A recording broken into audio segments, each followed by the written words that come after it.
اللہ انصاف اور احسان کرنے اور رشتہ داروں کو خرچ سے مدد دینے کا حکم دیتا ہے، اور بے حیائی اور نامعقول کاموں سے اور سرکشی سے منع کرتا ہے، اور تمہیں نصیحت کرتا ہے تاکہ تم یاد رکھو۔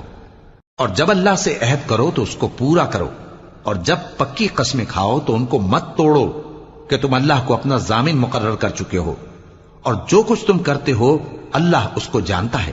اور اس عورت کی طرح نہ ہونا جس نے محنت سے تو سود کاتا پھر اس کو توڑ کر ٹکڑے ٹکڑے کر ڈالا، کہ تم اپنی قسموں کو آپس میں اس بات کا ذریعہ بنانے لگو کہ ایک گروہ دوسرے گروہ سے زیادہ غالب رہے۔ بات یہ ہے کہ اللہ تمہیں اس سے آزماتا ہے،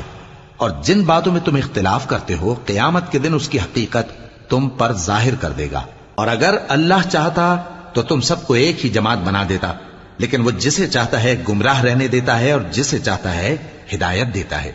اور جو عمل تم کرتے ہو اس دن ان کے بارے میں تم سے